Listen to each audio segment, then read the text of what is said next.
copy this tune, press star and 9. Charges apply.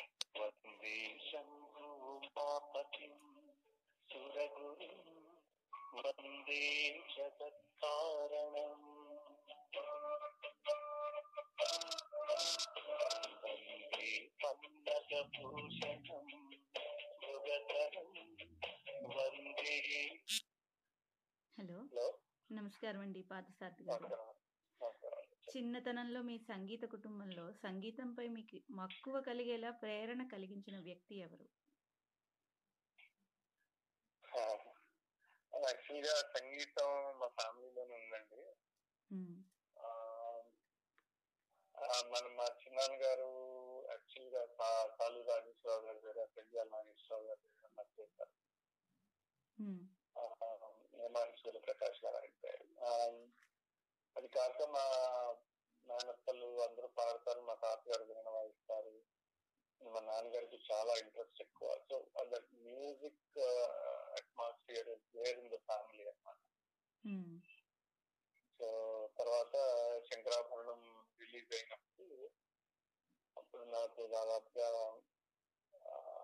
4-5 సంవత్సరాలు ఉంటాయమ్మా. So ఆ టైంలో ఆ పాటలు విని నేను పాడుతుంటే సరే నాకు సంగీతం వస్తుంది అని అనుకుని మా నాన్నగారు గురుగారి దగ్గర జాయిన్ చేశారనమాట. అది బాగుందండి. మరి ఇంజనీరింగ్ తర్వాత మొట్టమొదటిసారిగా బాలుగారి ముందు పాడుతా తీగ కార్యక్రమంలో పాడుతున్నప్పుడు మీరు ఎలా అనుభూతి చెందారు? యాక్చువల్లీ పాడుతా తీగకి నేను బాలుగారిని చూడడం కోసం అప్లై చేశాను. నాకు కాంపిటీషన్ మీద పెద్ద ఇంట్రెస్ట్ లేదు, ఎందుకంటే నేను ఆల్రెడీ నా చిన్నప్పటి నుంచి పాడుతా తీగ వరకు దాదాపు ఒక 400-500 కాంపిటీషన్ ఆల్ లెవెల్ పాడి ఉన్నప్పుడు ఆల్మోస్ట్ అన్నిట్లోనూ ప్రైజెస్ వచ్చినాయి. ఇప్పటికే నాకు national All India Radio nationals light music first వచ్చింది. I represented Osmania university national inter university festival, national inter university festival లో క్లాసికల్ మ్యూజిక్ లో ఫస్ట్ వచ్చింది. అలాగే సౌత్ జోన్ కల్చరల్ సెక్టర్ వాళ్ళది, అలా several competition, several platforms at biggest levels I won the competition. So అవన్నీ ఎలా ఉన్నా రియాలిటీ షోస్ అప్పటికి ఇంకా లేవు. యాక్చువల్ గా పాడుతా తీగ ముందు నేను జీ సారేగామాలో హిందీలో సెమీఫైనల్ వరకు వెళ్ళాను. సో కానీ ఈ కాంపిటీషన్ కన్నా కూడా బాలుగారిని దగ్గర నుంచి ఏ సింగర్ అయితే మనం ఐడలైజ్ చేస్తామో, ఏ సింగర్ పాటలు అయితే మనం చిన్నప్పటి నుంచి వింటూ పెరిగామో, ఆయన దగ్గరగా చూసే అవకాశం వస్తుందని చెప్పి ఆ కాంపిటీషన్ దానికి అప్లై చేశాను. అవకాశం వచ్చింది, అదృష్టం కూడా ఉండింది, గురువుల ఆశీర్వాదం ఉండింది. కాంపిటీషన్ నెగ్గాను, ఆయనతో కలిసి చాలా షోస్ పాడాను. అప్పటి నుంచి ఇప్పటి వరకు కొనసాగుతాను. బాగుందండి. మీరు ఇందాక చెప్పినట్టుగా ఇదంతా ఒక మామూలు వ్యక్తికి ఒక స్వప్నంలా ఉంటుందన్నమాట. అంటే బాలు గారు ఇట్లాంటి వాళ్ళందరినీ మనం బయట నుంచి ఆరాధనగా చూస్తూ ఉంటాం కదా. అటువంటిది ఆ తర్వాత ప్రైవేట్ ఆల్బమ్స్ కి మీరు స్వరకల్పన చేస్తూ మొట్టమొదటిసారి బాలు గారి చేత పాడించినప్పుడు మీకు ఎలా అనిపించింది? అదే అది డెఫినెట్ గా నేను సింగర్ గా ఏమి అచీవ్ చేశాను గత 20 ఏళ్లలో అంతా పక్కన పెడితే, ఇప్పటికీ నాకు ఆయన చూడడం అంటే కొన్ని వందల సందర్భాల్లో ఆయనతో కలిసి పని చేసే అదృష్టం నాకు దక్కింది. ఆయన చాలా అభిమానిస్తారు, మా అబ్బాయి అని చెప్తూ ఉంటారు. అంత అదృష్టాన్ని నేను పాస్ అయినా కూడా every time I meet him ఈ నిజమైనా అనిపిస్తూ ఉంటుంది. అంటే నా ప్రొఫెషనల్ కెరియర్ లో నేను చాలా మంది సెలబ్రిటీలతో పనిచేస్తానంటే ఎవరిని పెద్దగా 2వ, 3వసారి కలుద్దామని అంత ఎక్సైటింగ్ గా అనిపించింది. అలా అనిపించే 2-3 వ్యక్తుల్లో ఫస్ట్ వ్యక్తి ఎన్నిసార్లు కలిసినా ఇంకెప్పుడు కలుస్తాం, మళ్ళీ ఎప్పుడు కలుస్తాం అన్న ఒక ఆయన అంటే ఎప్పుడు మా నాన్నగారి తర్వాత పితృభావం కలిగిన వ్యక్తి అండి. నాకు అంత ఇష్టము, నన్ను అంత అభిమానించారు, అంత ఎంకరేజ్ చేశారు అన్ని రకాలుగా. ఇవాళ నేను ఏమాత్రమైనా నాకు పేరుంది, లేకపోతే మీ అందరి అభిమానం సంపాదించానంటే అందులో మెజారిటీ ఆయనకే చెందింది. సో మీరు అడిగిన క్వశ్చన్ సమాధానం ఏంటి అంటే, ఎవరి పాటలైతే వింటూ మనం పెరిగాము, మనకి వచ్చేదాని సంగీతంతో మనం ఏదో నేర్చుకున్న గురువుల పెట్టిన భిక్షతో నేర్చుకున్నాం, ఆ సంగీతంతో ఒక పాట కంపోజ్ చేసి అది మనం మ్యూజిక్ సీట్లో కూర్చుని ఆయన చేతి పాడించగలగడం అనేది నిజంగా చాలా గొప్ప వరం. అది ఫస్ట్ టైం నేను కోదనపాని ఆడియో ల్యాబ్స్ లో ఇప్పటికీ మా మిత్రుడు సత్యదేవ్ గారని ఆయన ఆదిత్య మ్యూజిక్ పనిచేస్తారు, వారి ప్రోద్బలంతో నేను ఒక ఆల్బమ్ చేయడం జరిగింది. అందులో 3 పాటలు ఆయన so it was definitely memorable experience. ఇప్పటి వరకు దాదాపుగా కనీసం ఒక 70-80 పాటలు పాడారు. నా మొట్టమొదటి సినిమాలో పాడారు. అలాగే నేను విశ్వనాథ్ గారికి కంపోజ్ చేసినటువంటి కుడి కన్ను అదిరిన పాట స్వరాభిషేకం, దానికి కూడా బాలు గారి పాట పాడారు. సో అలాగా అది కంటిన్యూ అవుతుందండి. బాగుందండి. మీరు మణిశర్మ గారు అసోసియేట్ గా పనిచేస్తున్నప్పుడు చాలా మంది హిందీ గాయకులకి డిక్షన్ నేర్పించడం, అలాగే మహామహులతో పనిచేయడం వంటివి జరిగాయి కదండి. ఆ సమయంలో జరిగిన ఒక మర్చిపోని సంఘటన ఏదన్నా మాతో పంచుకుంటారా? అది మీరు ఇలా నన్ను అడిగితే కొంచెం మీరు ఒక 2-3 గంటలు పెట్టుకుని క్వశ్చన్ అడిగితే నేను ఒక చాలా పెద్ద అంటే అది నాకు మణిశర్మ గారికి నేను ఎప్పుడు ఉండాలి. ఎందుకంటే మామూలుగా సంగీతం నేర్చుకోవడం, బయట పాడడం వేరండి. ప్రొఫెషనల్ గా సినిమా పరిశ్రమలో ఏం ఎక్స్పెక్టేషన్స్ ఉంటాయి, మనం ఏ స్టాండర్డ్ లో పనిచేయాలి అన్నది నాకు నేర్పించింది మణిశర్మ గారు. ఒక ఇన్స్ట్రుమెంట్ ఎలా వాడాలి, ఒక పాటని సినిమాకి తగ్గట్టుగా ఎలా పాడాలి అనే దాన్ని చాలా అనుభవపూర్వకమైన ప్రయాణం అది ఆయనతో. సో ఆ సందర్భంలో నేను మీరు అన్నట్టుగా చాలా మంది మహామహులతో పనిచేయడం, హరిహర, శంకర్ మహాదేవన్, కాళీ గారు, జానక్ గారు, చిత్ర గారు, వీళ్ళందరితో పాటలు అసిస్టెంట్ గా వర్క్ చేయడం వల్ల ట్రాక్ నేను పాడడం, వాళ్ళకి పాట నేర్పించడం.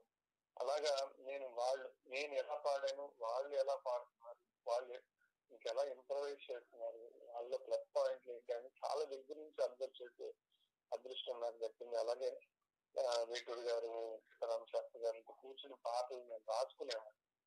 వాళ్ళు నేను ట్యూన్ పాడుతుంటే వేటూరు గారితో దాదాపు 10 ఏళ్ళు, శాస్త్రి గారికి ఇప్పటికీ అలాగా 1-2 చాలా అనుకోవాలి. On the whole it was very great journey. బాగుందండి. మీ అభిమాన గాయకులు, సంగీత దర్శకులు ఎవరు?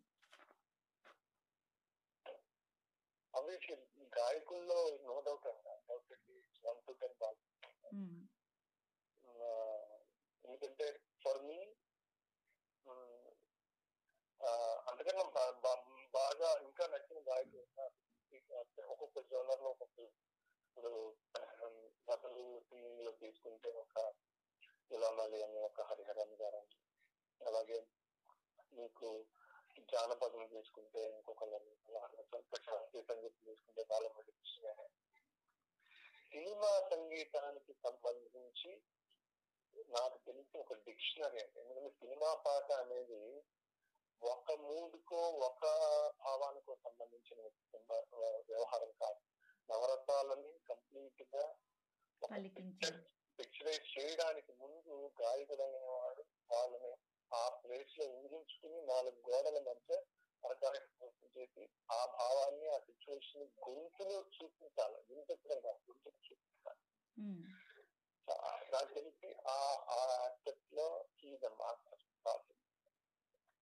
అది ఒకటి. 2, సంగీత దర్శకుడిగా డెఫినెట్ గా చాలా మంది లాగే నాకు కూడా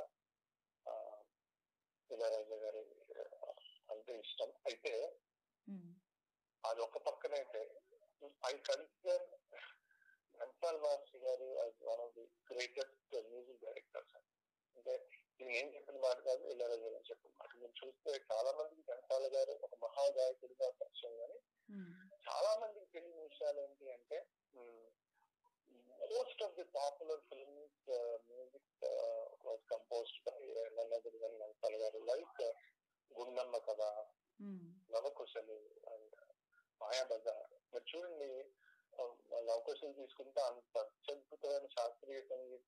ప్రయోగాలు ఎందులో ఉంటాయా అనిపిస్తుంది. అలాగే మాయాబజార్ తీసుకుంటే బలి బలి బలి దేవా లాంటి ఒక సామాన్యుడు పాడుకునే తత్వం దగ్గర నుంచి వివాహ భోజనం లాంటి ఒక విశిష్ట ప్రయోగం, ఇలా రకరకాల ఆయన ఫ్యాన్ కి యాజ్ ఎ కంపోజర్ ఆయన ఫ్యాన్ కి అసలు లిమిట్ లేదనేది నా ఉద్దేశం. So I consider I like Ghantasala గారి composition also along with Ilaiyaraaja. బాగుందండి. మీరు పాడడానికి బాగా ఇబ్బంది పడ్డ పాట ఏదైనా ఉందా? చాలాసార్లు ఉంటాయండి. ఒకటి నాట్ ఈజీ టాస్క్, ఎందుకంటే రకరకాల కంపోజర్ని ప్రాక్టీస్ చేస్తూ 4 గంటల పాట నేర్చుకుని 40 నిమిషాల్లో పాడి వెళ్ళిపోతూ ఉండాలి. అంటే చాలా సందర్భాల్లో బాగా పాడి పాటలు తీసేసిన సందర్భాలు. నేను పర్వాలేదు మోస్తరుగా పాడాను అనుకున్నప్పుడు కూడా పాటలు ఇచ్చేసారు, ఇది ఇంకా బాగా పాడితే బాగుందని ఇప్పటికీ ఆ పాట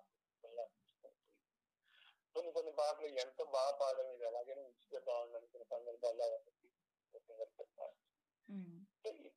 లాంగ్ జర్నీ అనేసి అన్ని ఉంటాయి. మా జీవితంలో సైన్ కర్వ్ లాగా artist life every day is new day. బాగుందండి. విశ్వనాథ్ గారితో మాట్లాడాలంటేనే మామూలుగా నోట్లోంచి ఉత్తగాలే వస్తుంది కదా, అలాంటిది వారితో విశ్వనాథామృతం అనే సిరీస్ చేశారు కదా, ఆ అనుభూతుల్ని కొన్నిటిని మాకు చెప్పండి. Viswanathamrutham another lifetime experience for person like me అండి. నేను విశ్వనాథ్ గారి మీకు ఇందాక చెప్పినట్టుగా శంకరాభరణంతో పాడతాడు అనుకుని మా నాన్నగారి గురించి సంగీతం నేర్పిస్తే, అంటే అలాంటి దర్శకుడితో పరిచయ భాగ్యమే అదృష్టం. ఆయనతో కలిసి పనిచేయడము, ఆయన సినిమాకి వర్క్ చేయడము, తర్వాత ఆయన జీవితానుభవాలన్నిటినీ క్రోడీకరిస్తూ, అంటే విశ్వనాథ్ గారితో ఇంటర్వ్యూలు చాలా మంది చేశారు, చాలా వచ్చాయి. కానీ విశ్వనాథామృతం యొక్క ప్రత్యేకత ఏంటంటే విశ్వనాథ్ గారితో పాటు విశ్వనాథ్ గారితో సినిమాల్లో పనిచేసిన కళాకారులు వాళ్ళందరినీ ఆయన సమక్షంలో ఆయనతో పాటు కలిసి మాట్లాడగలగడం చాలా అదృష్టము. అలాగే అంటే ఆయనతో మాట్లాడడం మీరు అన్నట్టుగా ఒక ఈయన విజువలైజేషన్ ఎందుకు ఈయనంత మహానుభావులు. మీరు నిజంగా చూస్తే ఆయన తీసిన 50-60 సినిమాలు అయితే పెద్ద హిట్లు అనేవి దాదాపుగా ఒక 15-16, కానీ ఆ 15-16 కూడా ఆయన్ని భారతదేశంలో ఒక అగ్రశ్రేణి దర్శకుడిగా నిలబెట్టాయి. అంటే ఆయన కన్విక్షన్, ఒక థీమ్ తీయడం వెనకాల ఆయన పడే పఠనం, ఒక తాపత్రయము, ఒక పర్ఫెక్షన్ కోసం ఆయన చేసే కృషి, ఇలాంటివన్నీ ఎన్నో విషయాలు ఆయన నోట్ నుంచి తెలుసుకోవడం అసలు it was really life time experience. నిన్నే ఎవరితోనో చెప్తున్నాను, చిన్న ఎగ్జాంపుల్ చెప్తాను.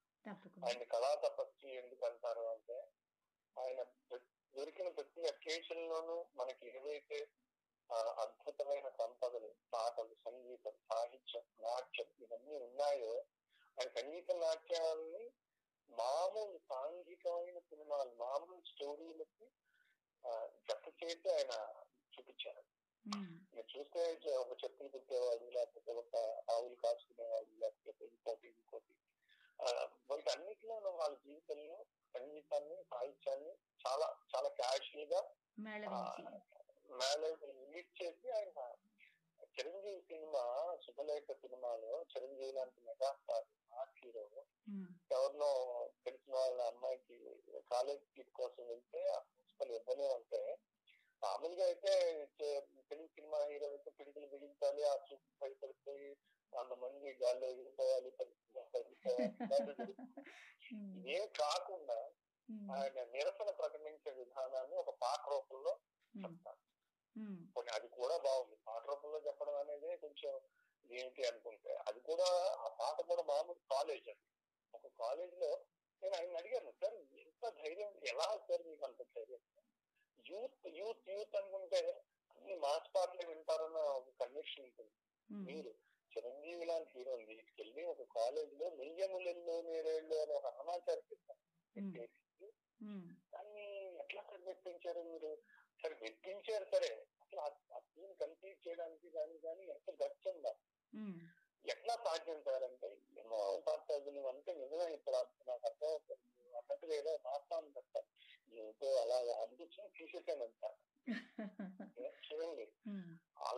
విధానము డిఫరెంట్ గా ఉండడము, ఆచరణలో పట్టగలిగే ధైర్యం ఉంది. ఇది రిసీవ్ చేసుకుంటారా చేసుకోరా అలా ఇవన్నీ పక్కన పెడితే ఆయనకు లభించిన నిర్మాణాలు కూడా అలాగా. మీరు అడుగుతున్నారు కదా, మీరు ఒక 4 రోజులు అడగాలి. నేను ఇలాంటివి ఒక చెప్తూనే పోతాను, ఎందుకంటే భగవంతుడు నాకు ఇచ్చిన అదృష్టం వాళ్ళతో పని చేయడం వల్ల నేను నేర్చుకున్నవి తెలుసుకున్నవి చాలానే ఉన్నాయండి. So that's another wonderful experience for me. Suswana గురించి చెప్పండి. సుస్వన నేను మల్లికార్జును దాదాపుగా పాడతా తీయగా కన్నా ముందు ఆల్మోస్ట్ ఒక 25 years అంటే నేను చిన్నప్పుడు 8-9 ఏళ్ల పరిస్థితి నుంచి నేను ఫ్రెండ్. అతను రాజమండ్రిలో రకరకాల కాంపిటీషన్ అవుతుంటే అతను ఫస్ట్, నేను సెకండ్, నేను ఫస్ట్, అతను సెకండ్ అట్లా వచ్చేది. సో తర్వాత ఒక 7 మధ్యలో బ్రేక్ వచ్చింది. కట్ చేస్తే నేను పాడతా తీయగానే కలిసాను. సరే అందరం టాప్ 4 లో ఉన్నాను. ఎవరు ఇది కాదు అది పక్కన పెట్టుకుని. సో పాడతా తీయగా ద్వారా గుర్తింపు వచ్చింది. అలాగే గుర్తుగా పూర్ణిమ. సో వీళ్ళిద్దరూ పెళ్లి చేసుకున్నారు. సో అక్కడి నుంచి మేము బెస్ట్ ఫ్రెండ్స్. వాళ్ళు చాలా సినిమాల్లో పాడారు. వాళ్ళు మా ముగ్గురికి దేవుడు మంచి పేరు వచ్చింది. సో ఇవన్నీ జరుగుతున్నా కూడా ఎప్పుడో ఒక చోట ఏమవుతుందంటే రెగ్యులర్ కమర్షియల్ షోస్ చేయడము, ప్రతి సెకండ్ సాంగ్ నుంచే ఆ టైంలో ఏ హిట్ సాంగ్ ఉంటే ఆ సాంగ్ పాడడం, మళ్ళీ అలాగా వెళ్ళిపోతాం జీవితం. అయితే ఎక్కడో ఆర్టిస్ట్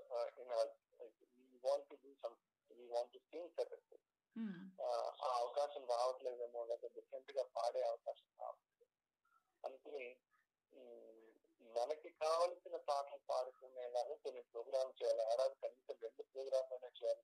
మాకున్న బిజీ షెడ్యూల్ కాదు.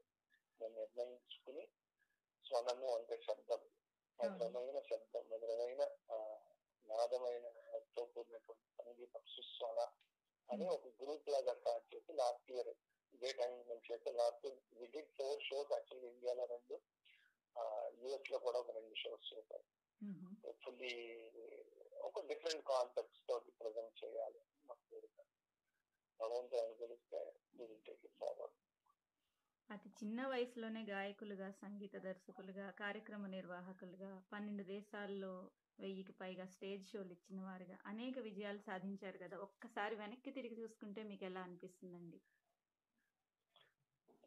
భగవంతుడు మేలు చేశారు, గురువుల ఆశీర్వాదం ఉంది. There is a long way to go. కొంత చేయగలిగాను, ఇంకా చేయాల్సింది చాలా ఉంది. దానికి కూడా మీ అందరి అభిమానం, గురువుల ఆశీర్వాదం ఉంటే ముందుకెళ్ళొచ్చని అనిపిస్తుంది. చాలా సంతోషం అండి. చక్కటి విషయాలు చెప్పారు. కృతజ్ఞతలండి. థ్యాంక్స్ అండి. నమస్కారం. నమస్కారం.